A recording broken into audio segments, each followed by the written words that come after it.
Welcome, welcome, brothers and sisters. Thank you for being here with this live Urantia book reading. Today we are continuing our journey through paper 67, which is all about the Planetary Rebellion. Today we are going to read more about the Caligastia 100 after rebellion and more about the immediate results of rebellion and also about Van, the steadfast one. Let us start and begin this journey today.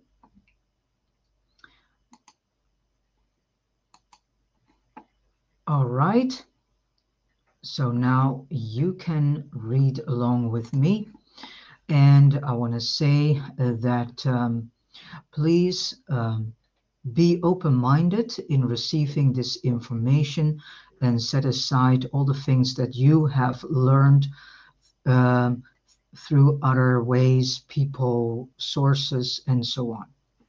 So let this information sink in.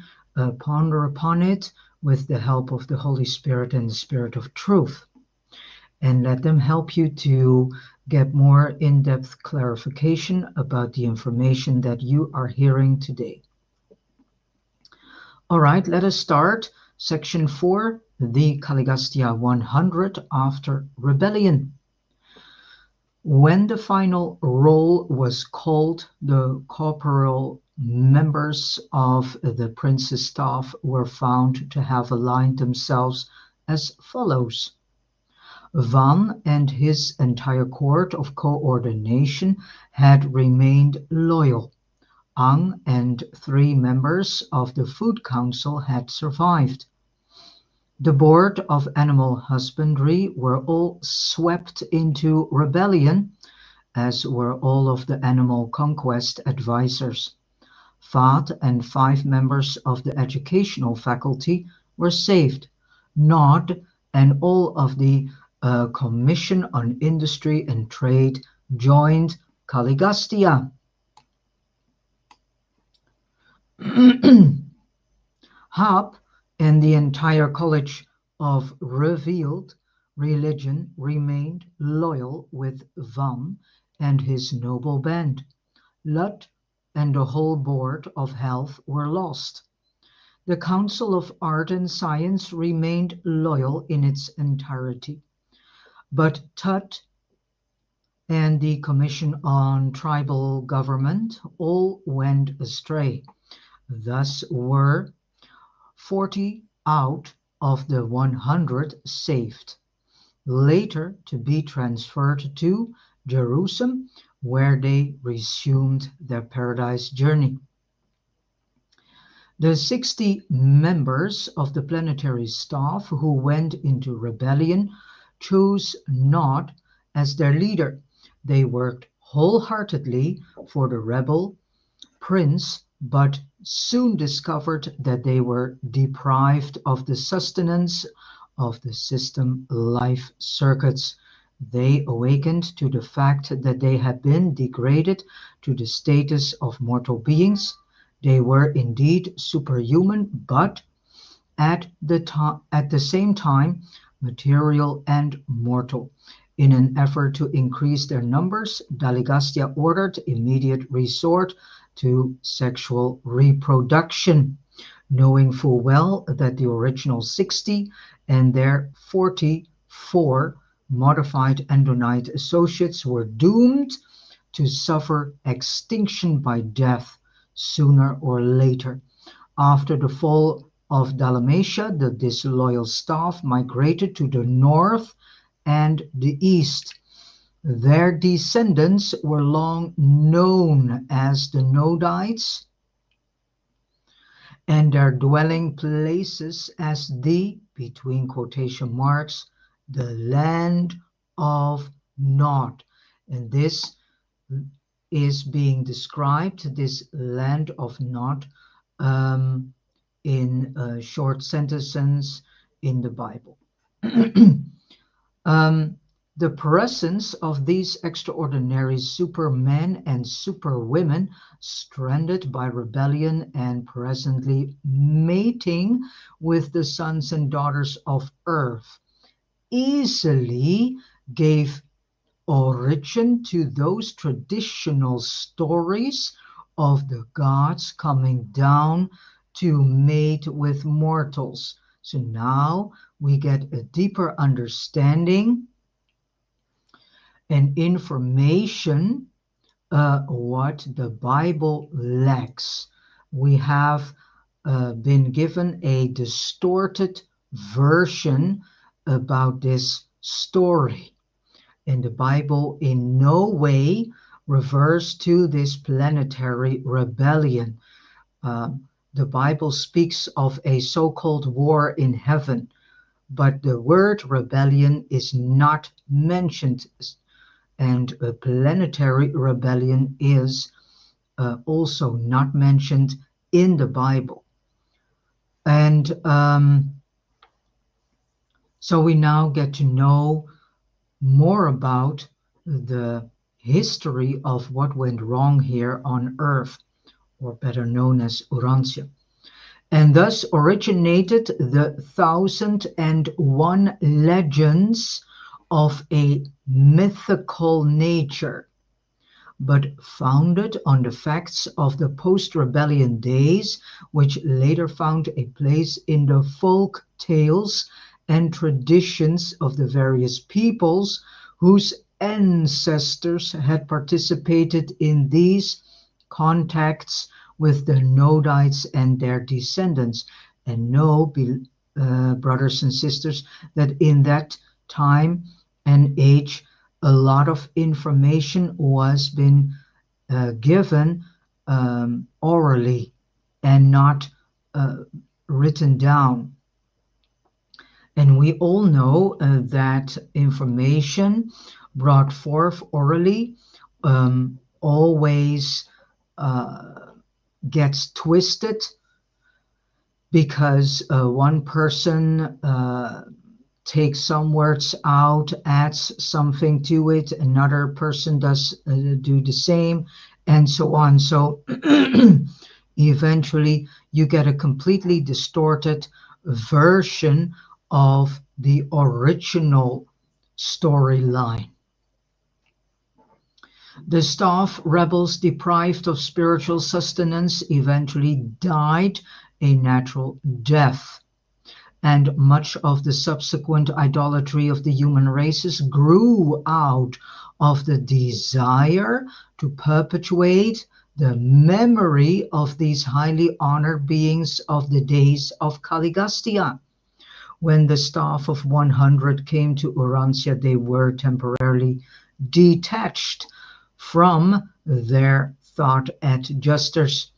Immediately upon the arrival of the Melchizedek receivers, the loyal personalities, except Van, were returned to Jerusalem and were reunited with their waiting adjusters. We know not the fate of the 60 staff rebels. Their adjusters still tarry on Jerusalem.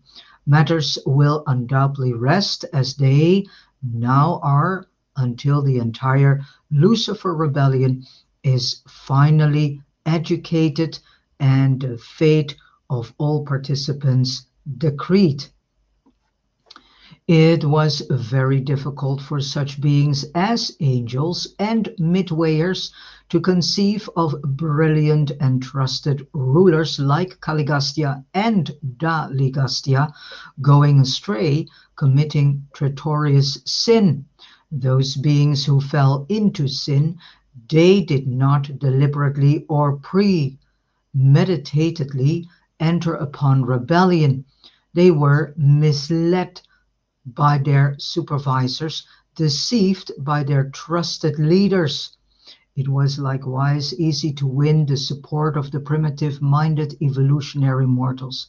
The vast majority of all human and superhuman beings who were victims of the Lucifer rebellion on Jerusalem and the various misled planets have long since heartily repented of their folly, and we truly believe that all such sincere penitents will in some manner be rehabilitated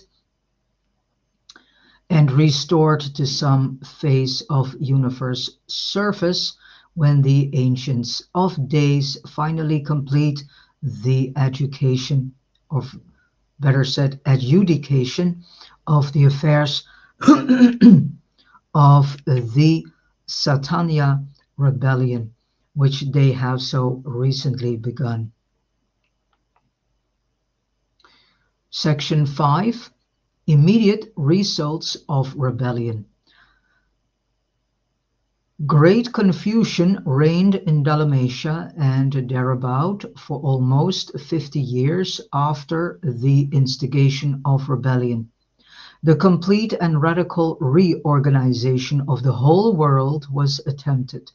Revolution displaced evolution as the policy of cultural advancement and racial improvement among the superior and partially trained sojourners in and near Dalmatia.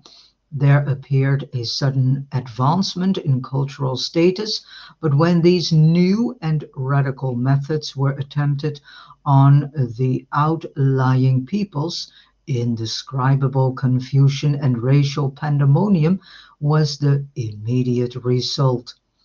And this is something we are still trying to overcome in the day and age that we are in. Liberty was quickly translated into license by the half-evolved primitive men of those days. Very soon after the rebellion, the entire staff of sedition were engaged in energetic defense of the city against the hordes of semi-savages who besieged its walls as a result of the doctrines of liberty which had been prematurely taught them. And years before the beautiful headquarters went down beneath the southern waves, the misled and mistaught tribes of the Dalmatia hinterland had already swept down in semi-savages' assault on the splendid city, driving the secession staff and their associates northward. The Caligastia scheme for the immediate reconstruction of human society in accordance with his ideas of individual freedom and group liberties proved a swift and more or less complete failure. Society quickly sank back to its old biological level, and again we are still overcoming all these struggles and the outcome of this rebellion in this day and age. And the forward struggle began all over, starting not very far in advance of where it was at the beginning of the Caligastia regime. So we made a huge decline, so to speak.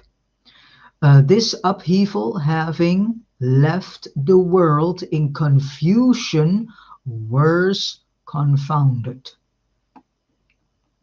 And again, we are still in this phase of overcoming the effects and all that has happened because of this planetary rebellion. We are still overcoming this, and we are still struggling to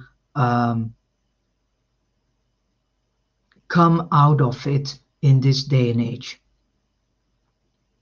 So what we see happening in this world is in actuality, you can say, the last contractions of this rebellion that took place a long time ago. 162 years after the rebellion, a tidal wave swept over Dalmatia and the planetary headquarters sank beneath the waters of the sea, and this land did not again emerge until almost every vestige of the noble culture of those splendid ages had been obliterated. And if you read this, you could, because the first time when I was reading uh, this story about Atlantis came in my mind. So maybe um, what is called Atlantis could be Dalmatia and maybe should be named Dalmatia. Um, When the first capital of the world was engulfed, it harbored only the lowest types of the Sun-Gig races of Urantia, renegades who had already converted the Father's Temple into a shrine dedicated to Nog, the false god of light and fire, which is also known as the Phoenix. What is this name more? Um, this so-called Norwegian, so-called god of thunder, um, and so on. Then section 6, the last for today, is all about Van the Steadfast.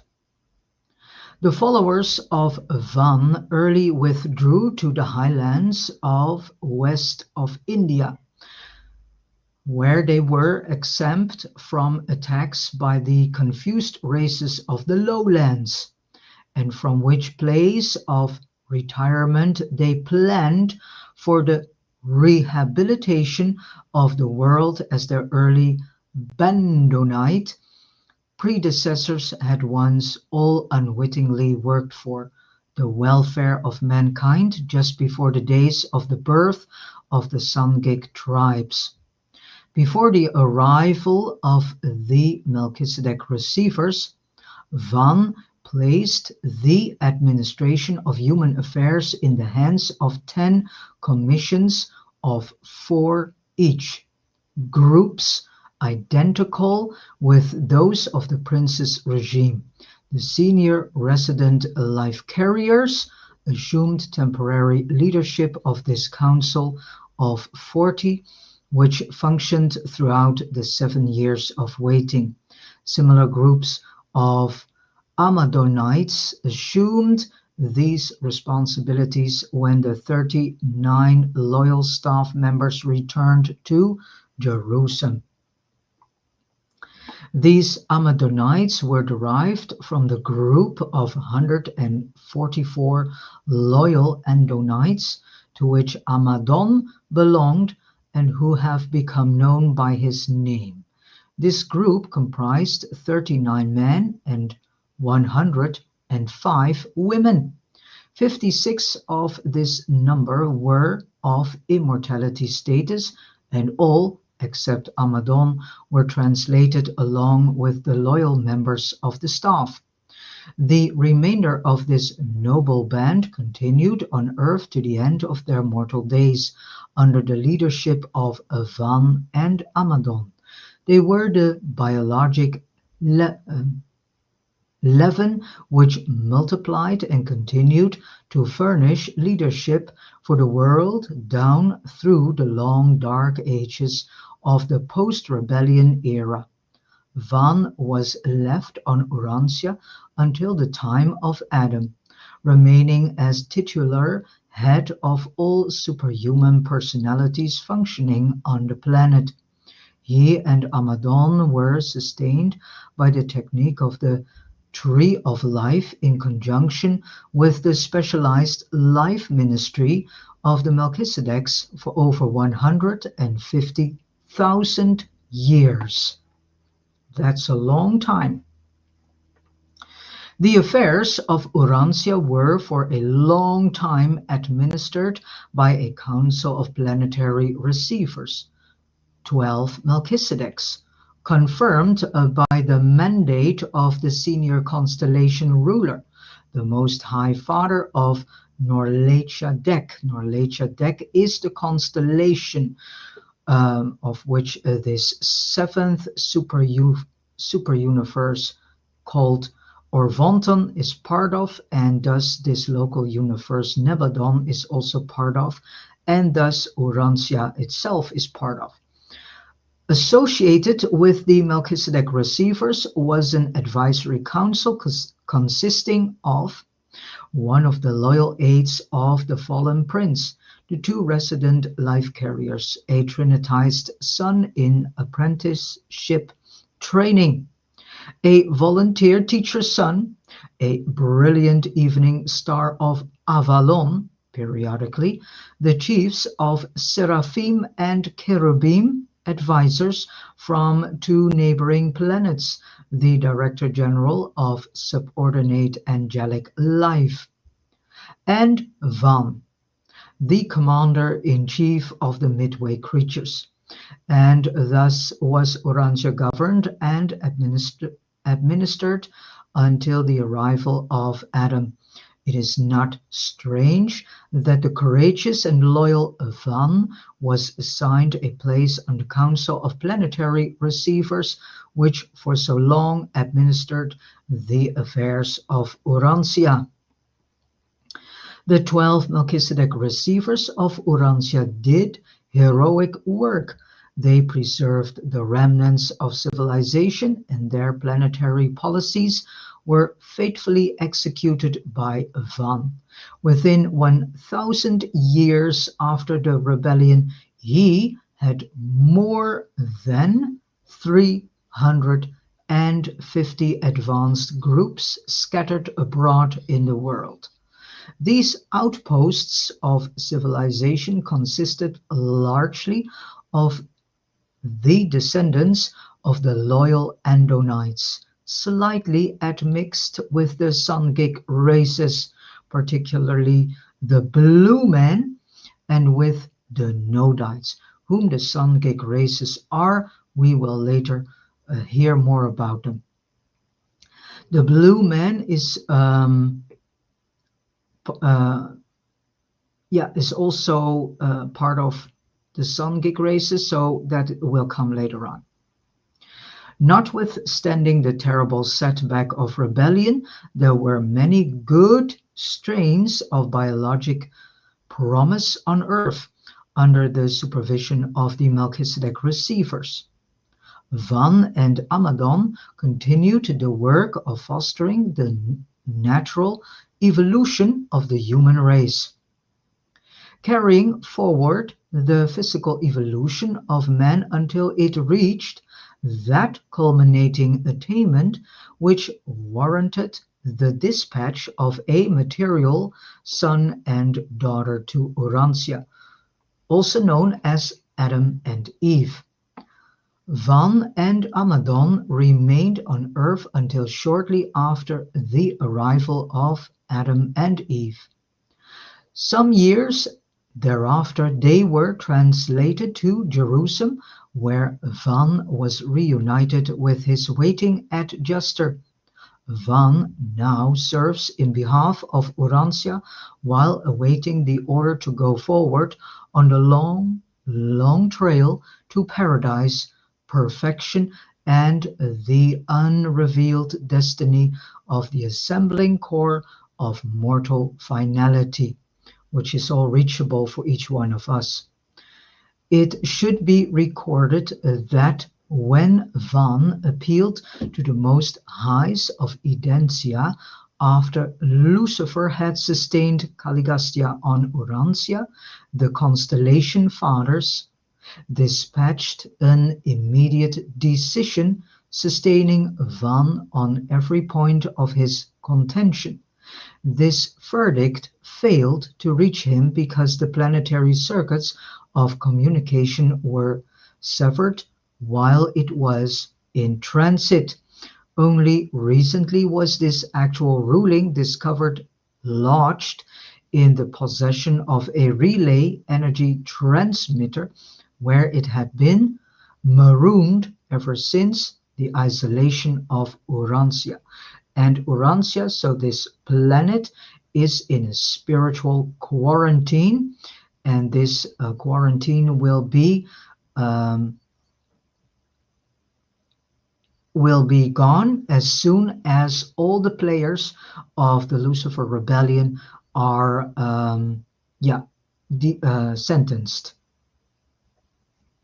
Without this discovery, man, as the result of the investigations of the Urantia Midwayers, the release of this decision would have awaited the restoration of Urantia to the constellation circuits, and this apparent accident of interplanetary communication was possible because energy transmitters can receive and transmit intelligence, but they cannot initiate communication.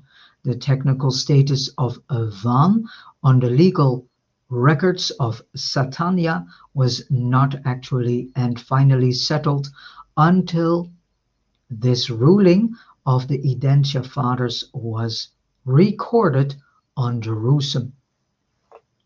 And Edentia is the capital city of this system, Satania. All right, and with this said, I have come to the end of reading all the sections for today. Tomorrow we continue this journey with starting section 7, which is all about remote repercussions of sin.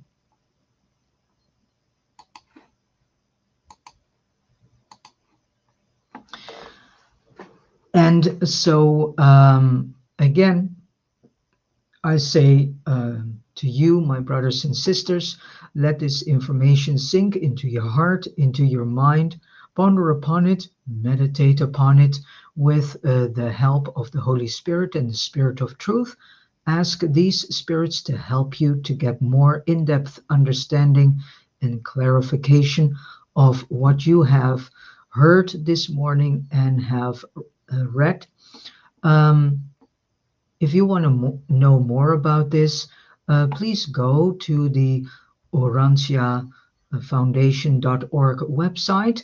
They have the entire Orantia book there online, and you also can download a PDF version of this book so you can start read it in your own pace.